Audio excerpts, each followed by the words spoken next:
So, hello guys, what's up? It's me again, si Mima Alicia nyo, at nagbabalik ulit para sa ating panibagong video. So, marami kasi guys ang nag-comment na itong si Vice President Sara Duterte daw po ay isa daw pong rape victim. So, ako naman, nagtaka ako. Rape victim pala itong si Vice President Sara Duterte, pero bakit ganito yung kanyang kinikilos? Sumusuporta siya sa allegedly criminal na may kinakaharap na kaso ukol dito sa usaping pangmomolestya, panggagahasa, 'di ba? 'Di ba dapat if you are a rape victim, supposedly you are advocating for the protection and rights, uplift the rights of our fellow women, 'di ba? Especially DepEd secretary ka din, hawak mo mga minor de edad, 'di ba? So ngayon guys, hinanap ko yung video na sabi nila rape victim daw itong si Inday. So, salamat sa mga nag-comments.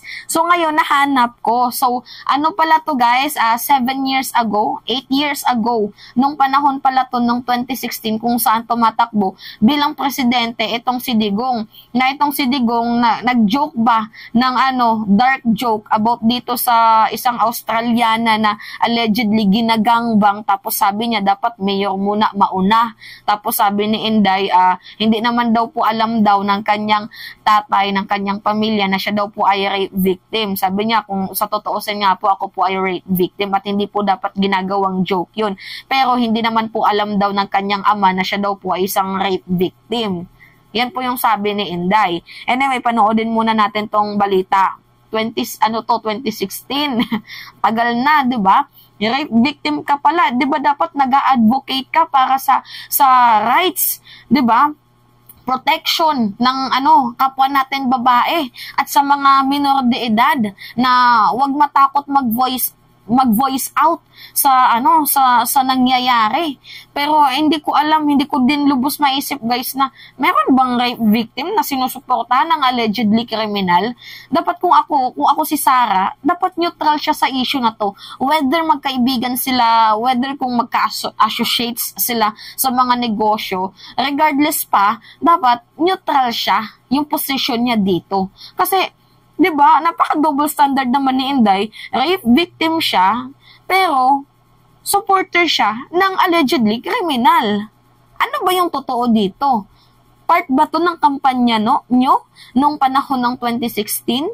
Anyway, ito yung video guys. Panood natin.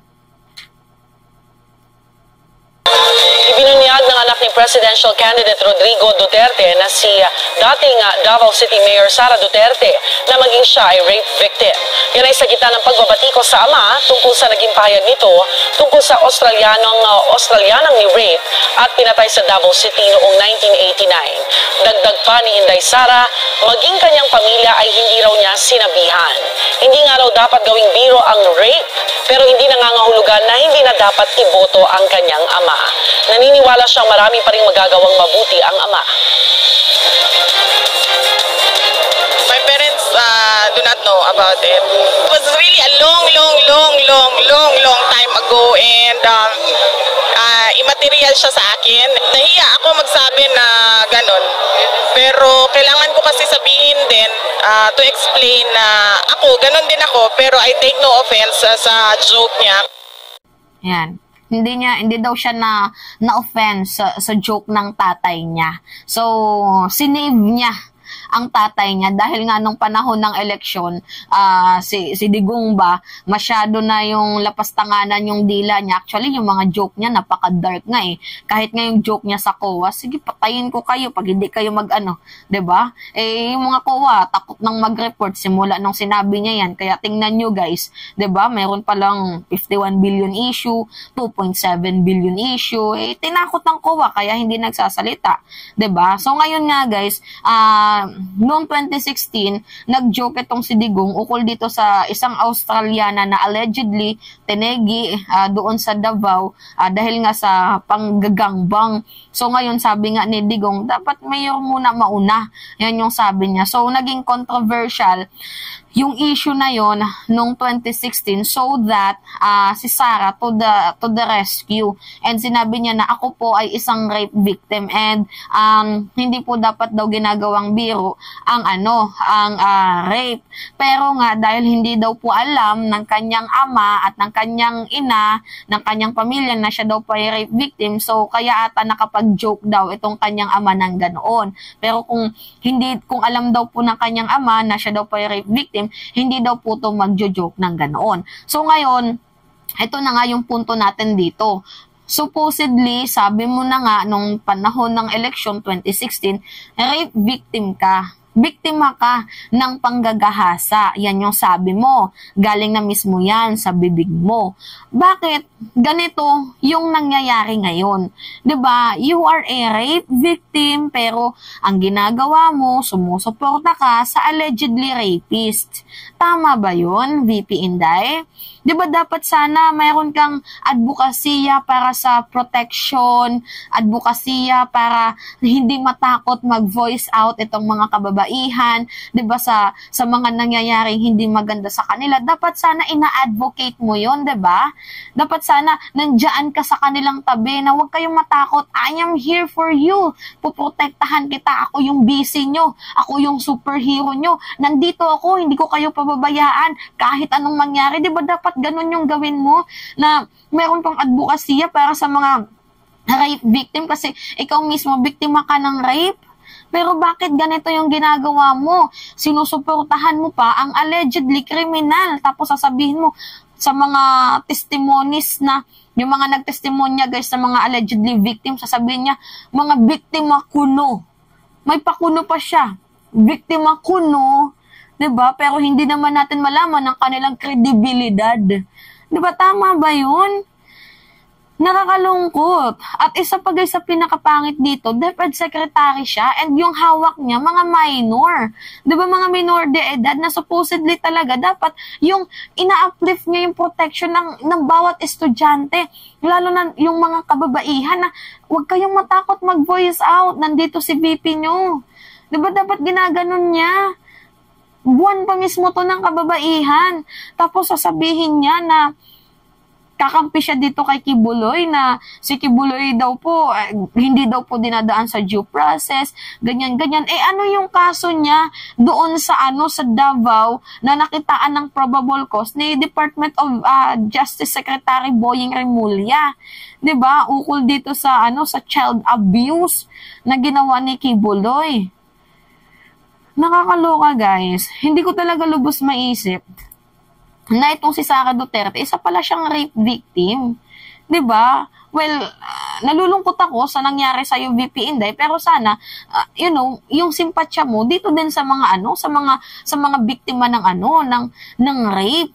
Pero bakit ganito yung ginagawa mo? Nakakahiya ka. As a rape victim, survivor ka, 'di ba? Nakakahiya. Parang hindi totoo yung binitawan mong salita dito Parang nakikiride ka lang sa issue para yung tatay mo iboto ng mamamayang Pilipino. 'Di ba?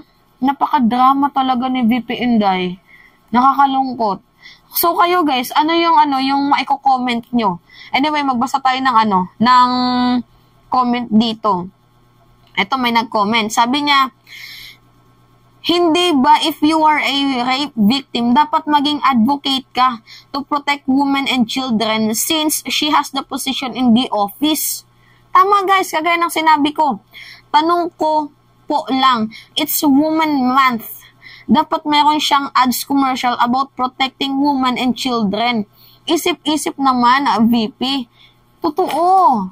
'Di ba? Women's Month ngayon and nagkataon din na merong allegedly, 'di ba, kaso itong si Kibuloy, dapat meron siyang ads advocating the protection of fellow women, 'di ba? Especially yung mga minor. VP. Sinok na naman ako. VP, 'di ba? Ganyan ba yung public servant? Ganyan ba yung naglilingkod sa taong bayan? Kaya tama itong si Franz Castro. Alam niyo yung sabi niya, itong si Inday, masamang ehemplo to. Well, sa nakikita ko ngayon, parang oo. Kasi guys, rape victim, tapos kakampi ka sa allegedly criminal, tapos gusto po bang magkaroon ng due process si Kibuloy? Wala namang masamang mag-shout ka dyan sa due process na yan. As long as sana naman yung pinoprotektahan mo ay walang bahid ng kasamaan. Diba yung parang nilagay lang, pinasakamay lang yung batas, tapos biglang, diba, ginawa ng ganyan, kagaya kay Dilima.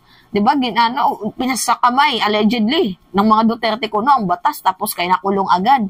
Si Dilima yung kailangan ng due process. Kahit din itong si Trillanes. Si Trillanes, kailangan din niya ng due process na sinabi na si Trillanes daw, nagbenta ng Scarborough. Diba? Kailangan niya ng due process, pero anong ginawa niyo?